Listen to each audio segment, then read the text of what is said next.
Welcome to Season 4, Episode 5 of Angela Watson's Truth for Teachers. I'm your host, Angela Watson, and I'm here to speak life, encouragement, and truth into the minds and hearts of educators and get you energized for the week ahead.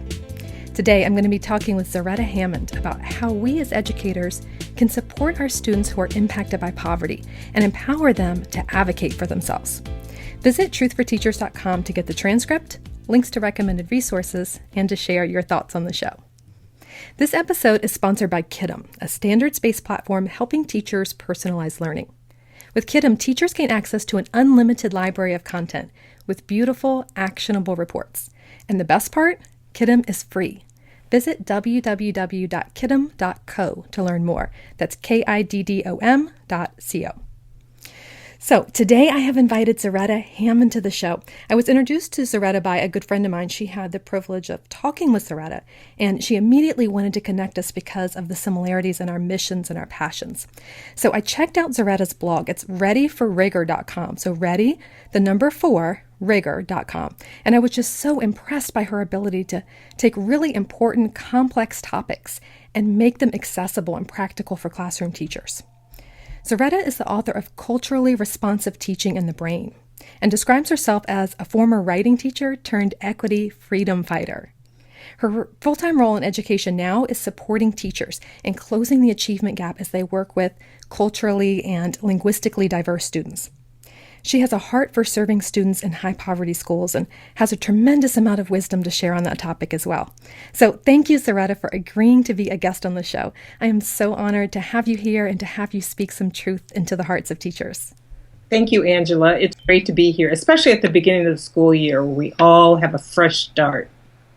Yep, I agree. This is just perfect timing. I'm so glad that this worked out. So I want to start by talking first about the pedagogy of poverty, as Martin Haberman first termed it.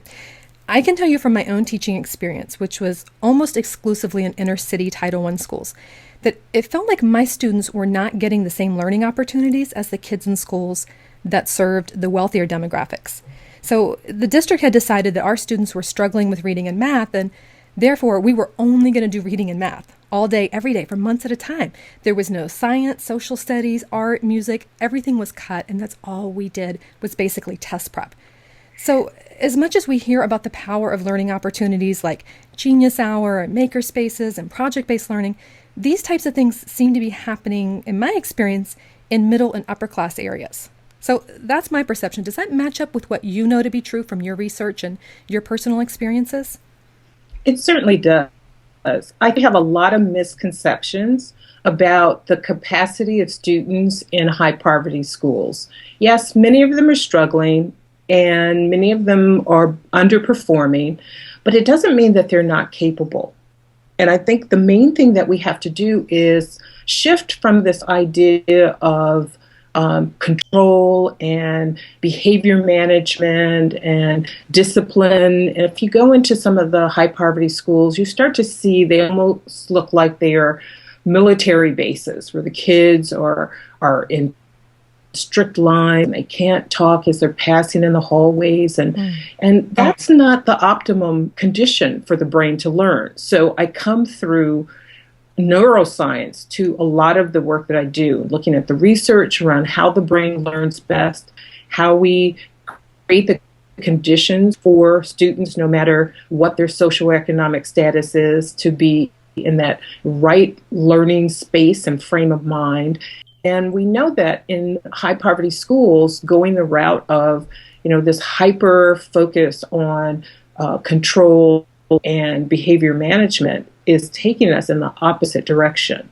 So we have a tendency then to overcorrect with, taking out recess and taking out social studies and not doing the engaging things and instead doing more drill and kill.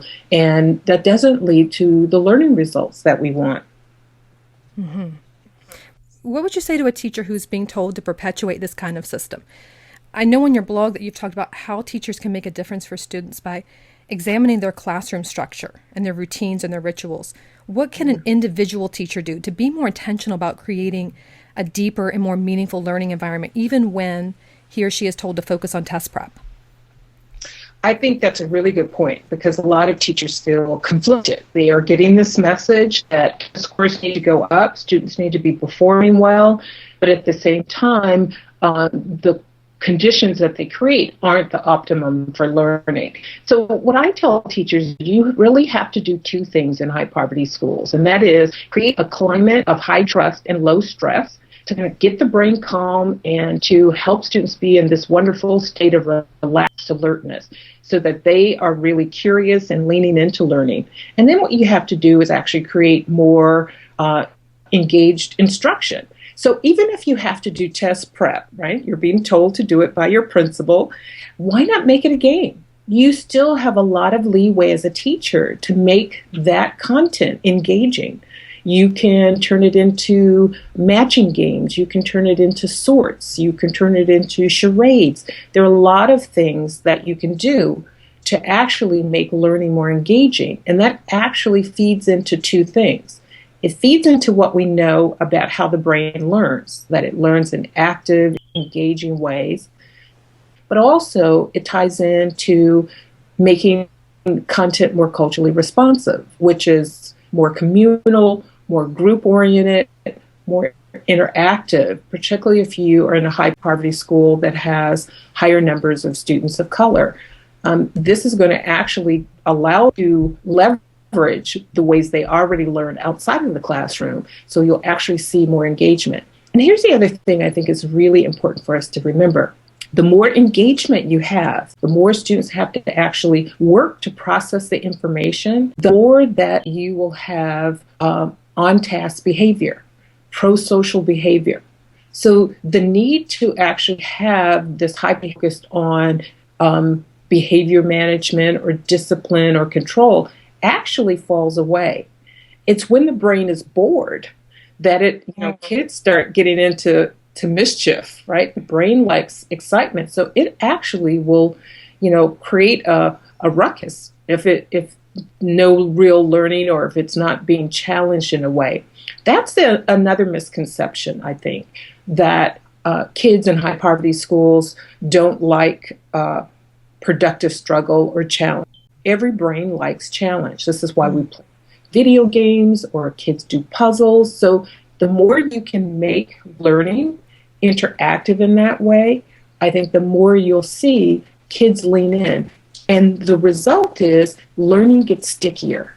Kids actually retain, they actually make more connections. So it's really this kind of twofer, right? You get more on-task behavior, but you also get higher learning. Those don't have to be mutually exclusive.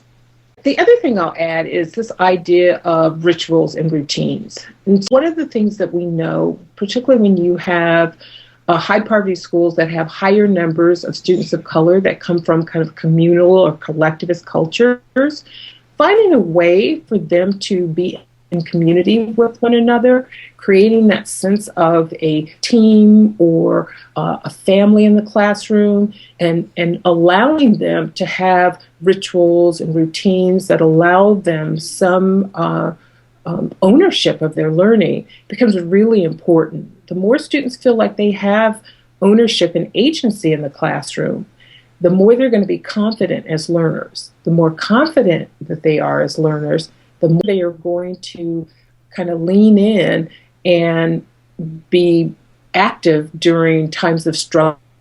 They'll see that as learning rather than as failure. That's part of what Carol DeWitt talks about with growth mindset.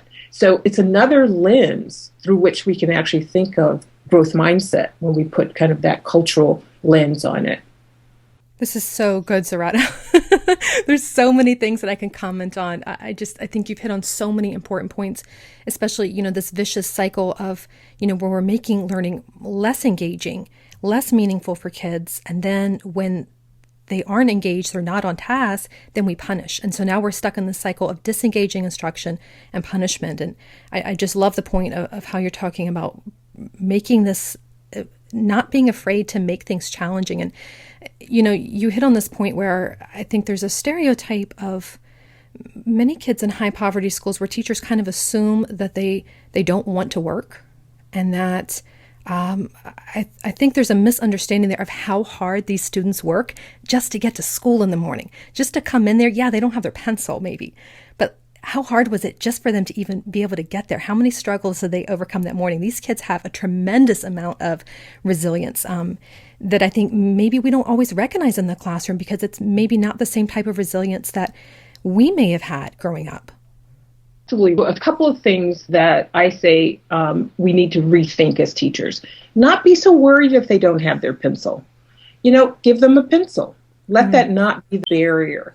But the other thing we have to do is, again, like you said, not be afraid to have them work hard. And most students do have a good work ethic. But what happens often is sometimes they have fear of failure, that they failed, and their own internal concept is that, oh, wow, I can't do that. So the teacher really has to have kind of this positive counter narrative to help the student actually rewrite their own internal dialogue. One of the things I see happening in high poverty schools, though, is that teachers will compensate and they will over scaffold for students. So either they're going to go the route of, I'm not going to help the student at all, you just have to kind of pull yourself up by your bootstraps, or they go the opposite direction and they over scaffold. So the student never has to struggle. We produce dependent learners. So students are always expecting that the teacher will break it down even further, versus embracing the idea that a little confusion, a little wondering is actually what the brain needs and wants to kind of push it to that next level of learning. The trick is to keep our brain chemistry in the fun zone, right? Oxytocin is the brain chemistry that bonds us. Dopamine and serotonin are the brain chemicals that actually make us feel excited about learning because we're progressing or learning something, even if there's a bit of a struggle. That's why the Common Core, for many schools, talks about this idea of productive struggle. And we hear this more and more in education, this idea that we need to allow students to have this positive relationship with struggle and failure and making mistakes, that see this as information rather than as something's wrong. I want to go back to something that you were saying about narratives and talk about supporting kids in advocating for themselves. As much as I like the idea of empowering kids in poverty, even that phrase can be a little bit diminishing because it assumes that we as teachers have all the power and that we're being generous somehow and sharing it with students, when the truth is that our students have a great deal of power already within them. Can you talk a little bit more about student agency and these narratives and counter narratives that we need to think about in the classroom? Yeah, I think it's a really important piece. And I talk a lot about the idea of academic mindset. And we all have internal self-talk.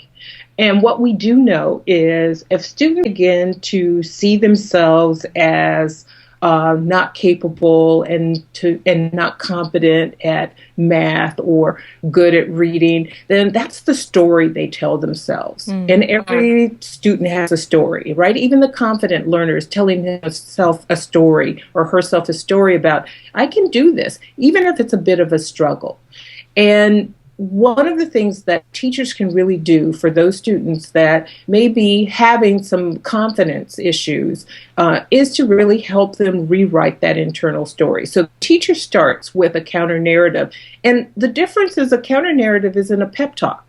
It's not kind of pie in the sky. The student knows when the teacher is being genuine or not. But it really is this idea of, you know what, you are capable. And pointing out to the student, I saw you do X during, reading time. I know you're capable. Or remember that time when you... So in many ways, the counter narrative is the teacher actually reminding the student and pointing out progress or showing the student where they were capable and helping the student transfer those skills or that capacity into a new domain. So these counter narratives, the way the teacher kind of holds this idea for the student until the student starts to internalize it for himself, is really an important part of what should go on in the classroom in a high poverty school. And you can do it in some fun and engaging ways, right? You could do it through poetry. You could be reading a uplifting piece of poetry every morning that kind of gets students in that frame of mind. You can listen to uplifting songs. One teacher I know had her students create what she called a power song playlist. So just like baseball players have their walk-up music that get them pumped up, or boxers have their music, and athletes have something that gets them kind of in the zone, she did this for her students so that it built on the counter narrative that says, I'm capable, and this is how I try, and this is kind of me moving myself forward. So agency flows out of that internal story we tell ourselves. So, until a student believes it, he's not going to act on it. And so part of that work is getting that student in that academic mindset and really helping him see himself as a competent learner, even through the hard parts. And that's one of the important things, helping students navigate the hard parts. In high poverty schools, I see a lot of teachers who misinterpret students struggling through the hard parts of a lesson, as we all do. Things get hard, your capacity dips before it comes back up, and you master something. A lot of teachers will see that struggle as confirmation that the student's not capable, and then again water down the content, or take out the genius hour or the maker space, and until the student masters these basics. And we have to kind of flip that script. We actually have to say students will get more competent, students will have more agency when they have more confidence in themselves. And the way that we can do that is to actually help them kind of get in that zone and encourage them through some of the challenging parts. And I think that's a big part of kind of being culturally responsive as a teacher, as an educator, is really being able to understand traditionally how students in high poverty schools may have not had kind of the best start, either because of community conditions or even because of earlier educational experiences. If they've had a teacher or come from a school that was more focused on behavior management and control and test prep. At some point we have to kind of turn that around and give them the maker spaces and the genius hour and the opportunity to do more interactive, high-level learning. Mm-hmm. Oh, I love this so much. This is so much great information here, not only the why, but also the how and these practical ideas. I'd like to talk a little bit more about the brain research behind all of this and what we know about how a student's culture programs the brain to process data and how it affects learning relationships. I know you've done a ton of research on the neuroscience here, and I'd like to know what has it taught you about what teachers can do to help students, particularly students in poverty, to be successful and to really take charge of their learning? Yes, that's a really great question. And I think the answer is it's simple, but at the same time can be complicated to actually think about how you change your practice to make it happen in light of kind of the current emphasis on control and behavior management. But the idea is you really need to have high trust with students. So students really need to build a different kind of relationship with teachers. Teachers need to have a different kind of relationship with students. So I call it a learning partnership. So rather than just being friendly with students, how do you actually partner up with the students and build what we call an alliance? And this is where what we know about the brain chemistry is when students and teachers are trusting each other, right? The oxytocin is flowing. We let our guard down. We show ourselves more vulnerably as learners. And the teacher can actually get in there and help the student in a new and more powerful way. So that learning partnership is built on trust, greater rapport, and the teacher has to move from being kind of a sentimentalist, oh, poor baby, come from poverty, to being a warm demander. And a warm demander isn't just strict and, cracking the whip. The warm demander is this interesting mix of personal warmth and what they call active demandingness, right? It's not enough to have high expectations, and then being able to take that learner into the zone of proximal development. Vygotsky talks about that's where the brain grows. That's where the dendrites start to sprout and the neural pathways are laid down. So we have to be able to get learners into that zone of proximal development, but that's where you're stretched a little bit. And the learner won't go into that zone without a trusted teacher or, peer. And so the teacher really has to build that relationship so that when it comes time to push, the teacher has the student's permission to push. That warm demander offers care and push. And the student actually looks forward to this. Interestingly enough, even though the students say they have more fun with the sentimentalist type of teacher that is really kind of overly friendly and they're buddies, but the student is still struggling, they actually don't have as much trust with that teacher because they know they're struggling as learners. So it's kind of this interesting dynamic where the teacher is under the impression that, well, we're all good. I've got good relationships with my students. But the student really doesn't trust the teacher to help them as learners. So being able to kind of move yourself toward that warm demander puts you in that spot where you can use more of the neuroscience, of what it takes to get students in that kind of sweet zone of proximal development. As we wrap up, what's something that you wish every single teacher knew about working in high poverty areas? I want them to understand that every student comes with assets. I hear a lot of teachers say students don't have any assets. Our students don't come with knowing anything.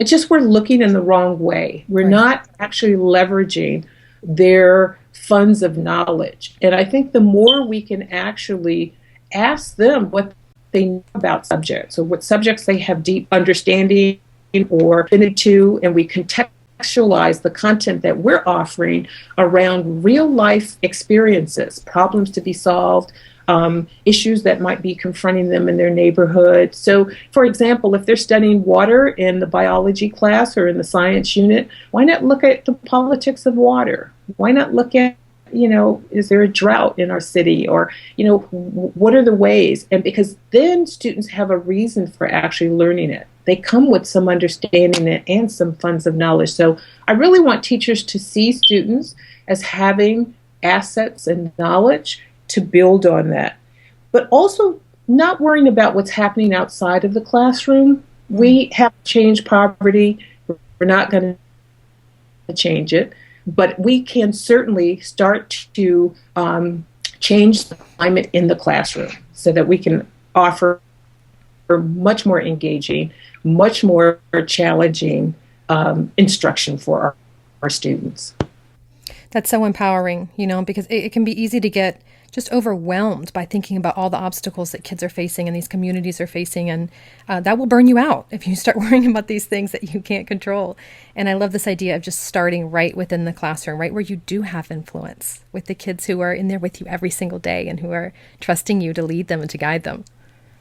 That's wonderful. So I want to thank you for sharing your wisdom here with us today, Zaretta. But where can teachers go to learn more from you? Because this is just the tip of the iceberg, the wealth of knowledge that you have to share. It is. I blog, as you said, at readyforrigor.com, and that is probably the place right now. Soon I will be having other online courses that they can take to build their capacity as culturally responsive educators. Awesome. I do a 2-day institute every fall, every spring, and every summer in California, and we'll be actually doing that around the country as well. So kind of stay tuned at Ready for Rigor, and you'll get more of that. And they can sign up for the newsletter, and that will always keep them up to date on what's coming up. Great. So I always close out the show with something that I call the takeaway truth. It's this short but really powerful sentence or quote that I want teachers to remember in the week ahead. Do you have a takeaway truth for us? Yes. I would say that your job as an educator is to help students be the leaders of their own learning. Help them gain the confidence that they need because they want to learn. They are hard workers. And when you can look at those behaviors with new eyes and help them change that internal story, you are going to see them blossom. That's so empowering, Zaretta. Thank you so much for being here. And thanks to all of you for listening. Have a fantastic week. We'll be back next week with more great information for you. And remember, it's not going to be easy. It's going to be worth it. Thanks again, Zaretta. Thank you. Bye-bye.